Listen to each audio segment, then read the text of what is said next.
Welcome to the Global discussions with creatives, leaders, and thinkers.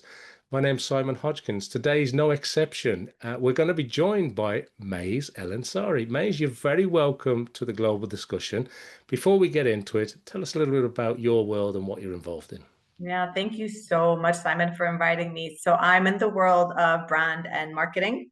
I actually started agency side for the first 10 years of my career, working on some amazing, phenomenal brands at McCann Erickson, and then quickly moved to the dark side or the bright side on marketing, leading iconic global brands, both in UK, Europe, and the Middle East.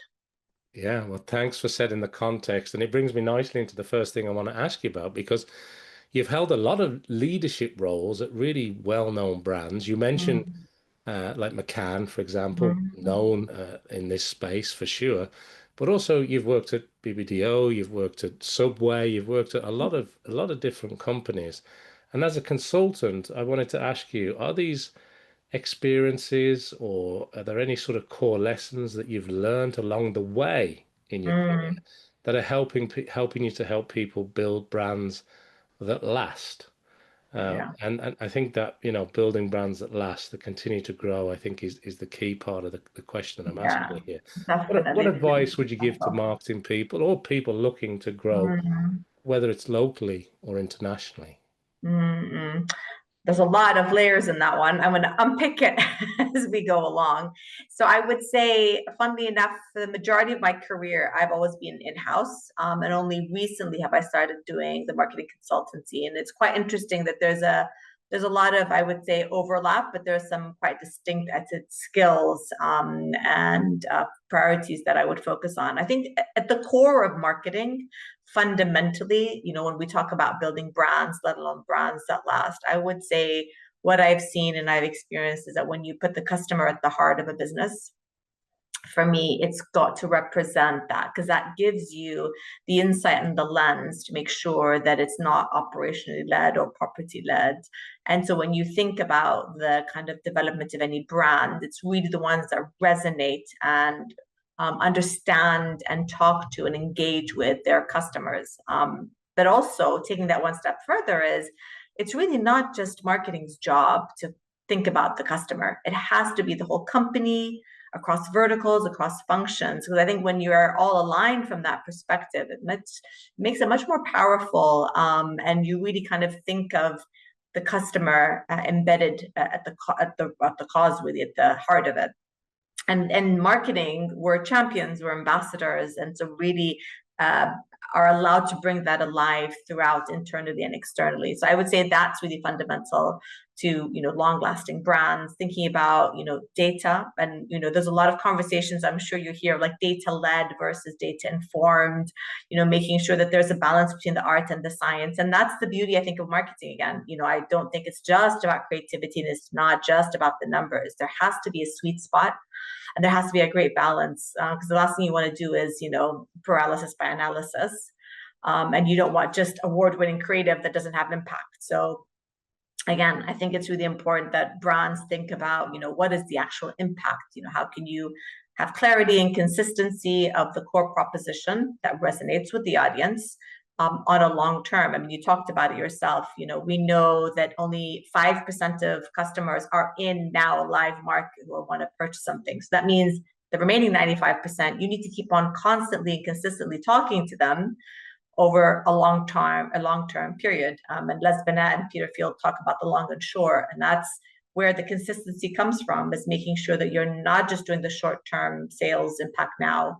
It's how do you build that over 12 months, 24 months, and so on and so forth. So I think that's really important. And then to your last point about the local versus the regional balance, and again, that comes really to, I guess, respecting the framework of creating enough space and bandwidth to have that creativity, but also consistency. So there is, an ability to make sure that there is a lot of engagement on both sides.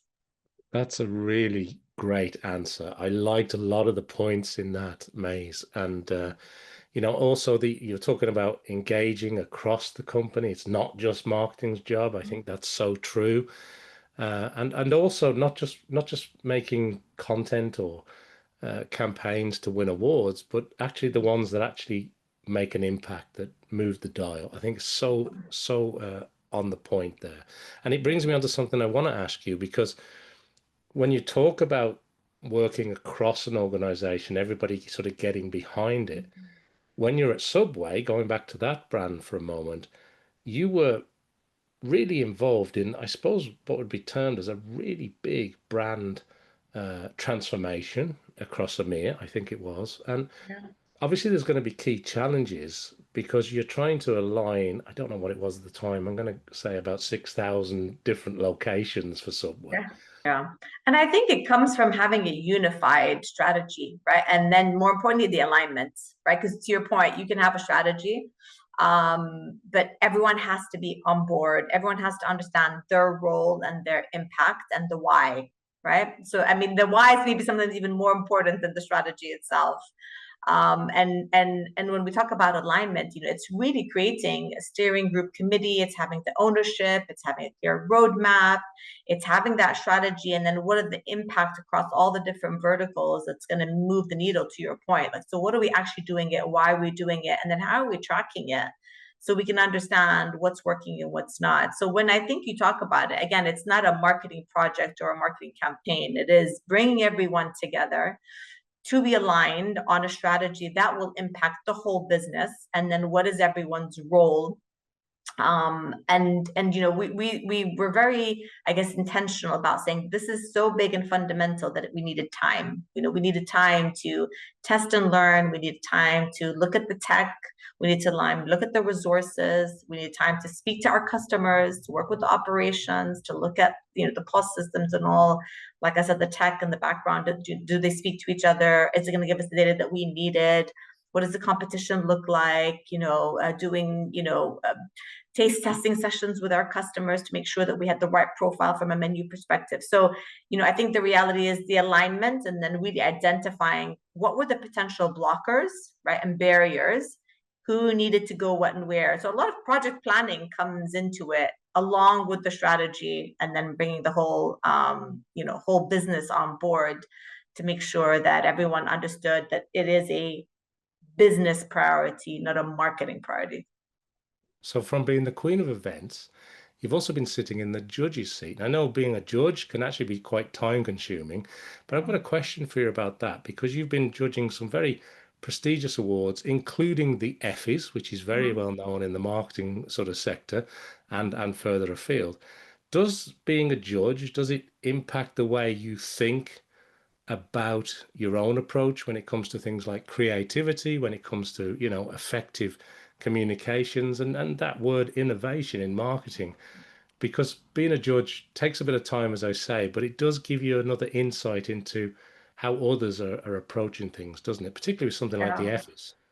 100%. That's exactly actually why I leaned into it, because I really wanted to put myself on the other side of the table and to learn from the best, to see what great looks like, to think about, when you look at it from that perspective, you really have a microscopic lens. You really, think about creativity. And I think we spoke about this earlier, is really not a lot without having that measurable impact, right?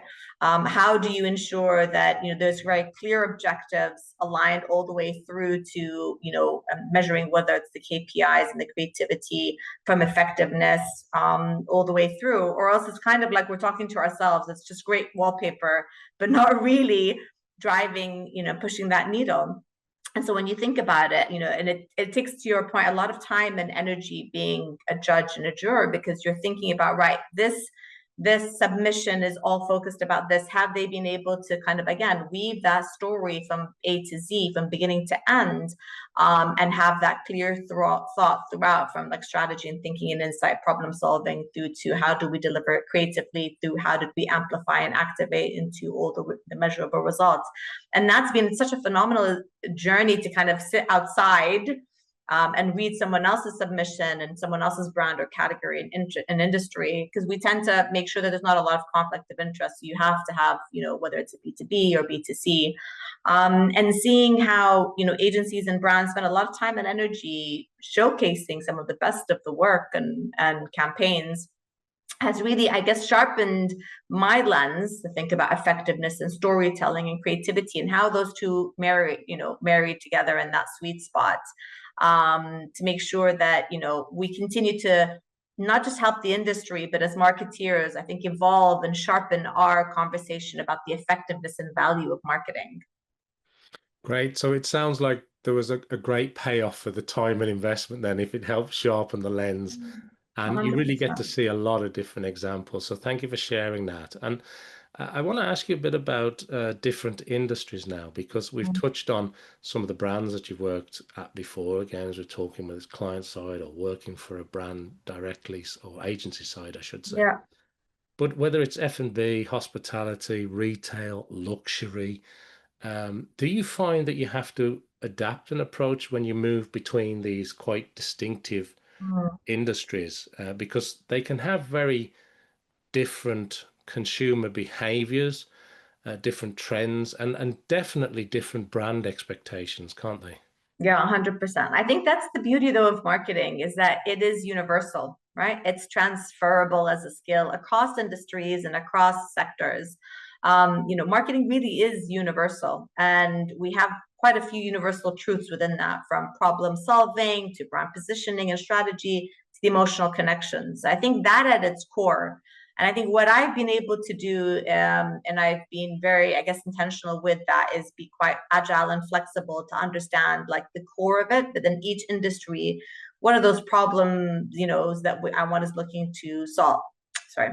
For each of those industries, I was looking at what is the problem that I had to solve, right? Because each one will have a slightly different one from an industry and also from a brand. So, for example, thinking about luxury is all about inspiration and aspiration, whereas food was all about frequency and craveability and value. Retail was about consistency, and so there's a lot of energy and different, I guess, use cases across those different sectors. But then how do you approach it, to your point, to make sure that there is something there that you can, each individual marketeer brings to the table? So for me, it was really understanding those customer behaviors and those universal truths, layered by what are the kind of brand clear proposition and distinctiveness that each brand brings to the table that aligns with customers. What are the root challenges and opportunities that marketing can help solve the business as a whole? Thinking about how the teams come together, breaking down those silos. So I think, at the core of it, there are the universal marketing truths, and then there are industry specific opportunities and challenges that then I guess are layered on top of it. And I think as a marketeer, we wear multiple hats. We're the jack of all trades, and then as a generalist marketeer or as a T-shaped marketeer. So yeah, having that macro lens all the way down to kind of really getting into the detail, rolling up your sleeves, understanding the mechanics and attention to detail. And to me, I love that approach, that it's not just the thinking, it's all the way through to creativity, planning and execution and measuring. And that's, I think, what makes marketing much more exciting, and now more than ever, that opportunity to show the breadth of our skill sets. Very good. That's really good. And I suppose now, because you're working globally and you're Mm. looking at this from a global perspective with the various companies that you're working with and that you've had experiences with in the past, you've worked across Europe and the Middle East and many others. So Mm. what about that sort of importance of the local insight and how that feeds into a campaign or the Yeah. success of the marketing? Because that's an important factor too, isn't it? The local knowledge and information.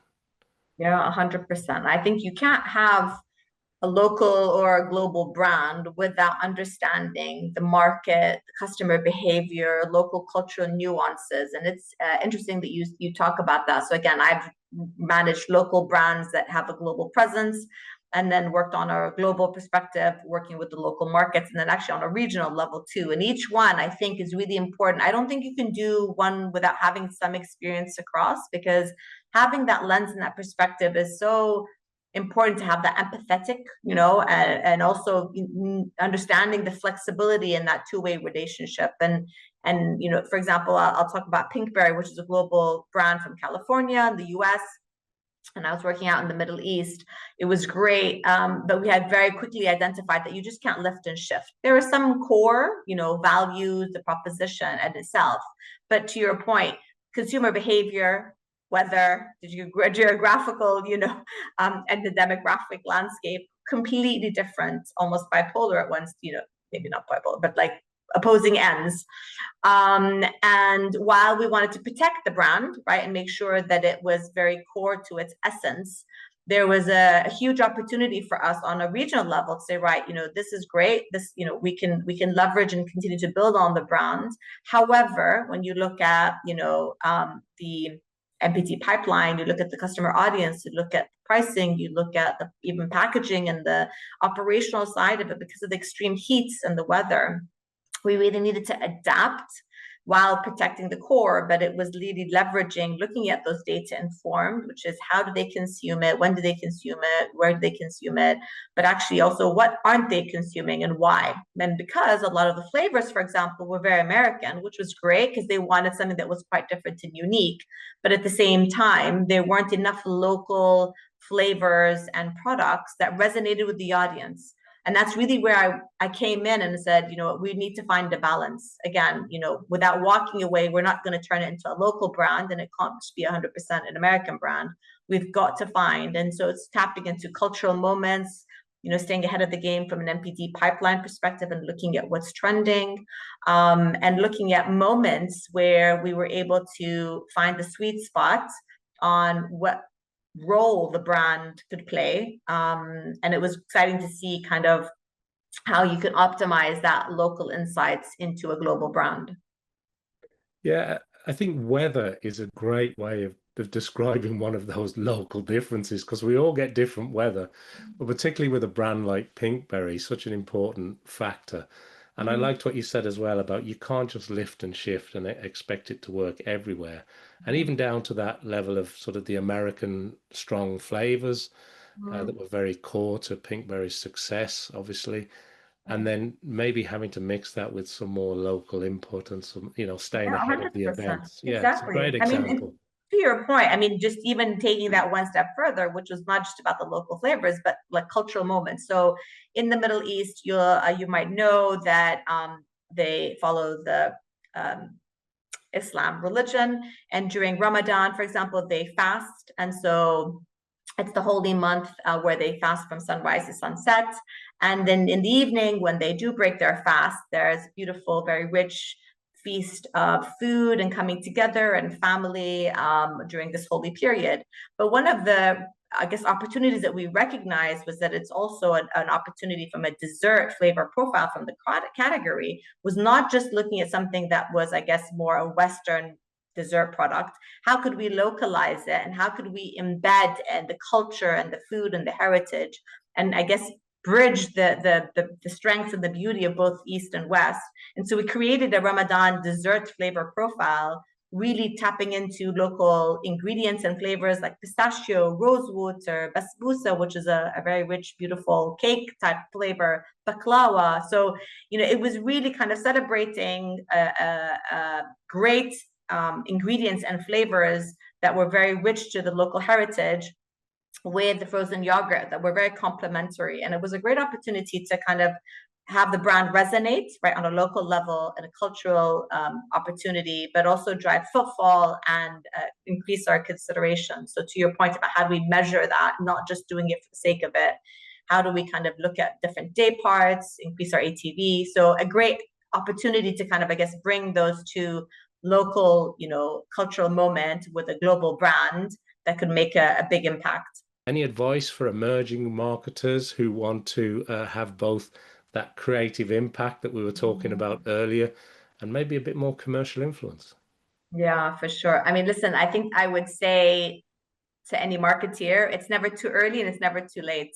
So, to find your community, to, really engage and find your tribe, so to your point, some want to be generalist and continue to have both the creative and the commercial impact. I know a lot of marketeers who want to focus on brand or, development on creative and social. And I think, what's what now I think more than ever is really exciting is to see that there are communities, whether well established like the Marketing Society or the Marketing Academy, all the way through to WACL, or to more, I would say, grassroots communities, whether it's like Sophie Miller, who's very social, kind of creator-led content. So shout out to her, all the way through to kind of, 5 to 7 Club, who are again a group of marketeer, agency, brand, females kind of coming together, supporting each other, learning from each other, sharing, networking, recommending. So I think I realized slightly the harder way, which is, like I said, I had focused and thought, no, actually, I need to be just focused on work and it will come. But actually, like anything, you need to continue to have that mask or your oxygen mask on. So you need to also fuel your cup, and you need to constantly be working, and giving back. So it's not just about taking. For me, it's always about giving back. We have a saying in Arabic, which is "Amil khair ukib al-bahr," which is do good and throw it into the sea.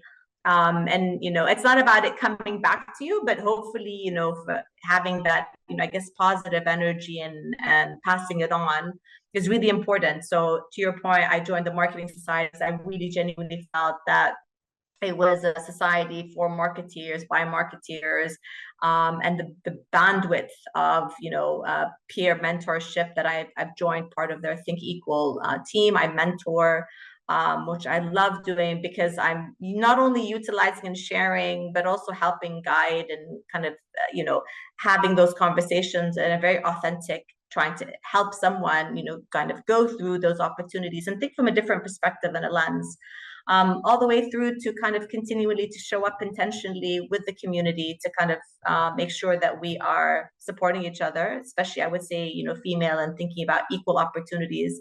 How can we amplify our voices and encourage each other to really step in and lean into, opportunities, into finding ways that we can, continue to network and connect with each other.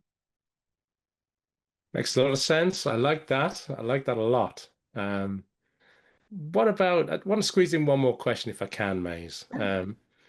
As you look ahead, there's obviously a lot of global shifts. There's a lot of changes with consumer behavior, technology, AI, that's all changed and everything. Is there anything in particular that you're keeping an eye on that you think will redefine brand engagement, maybe customer loyalty over the next number of years? Yeah, I think the biggest thing from a brand perspective is I think it's the human element.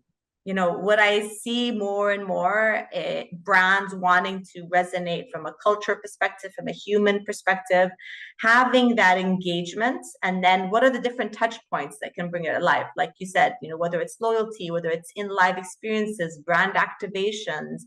I think that human element is great and will create, I think, a really important community for customers and brands and marketeers.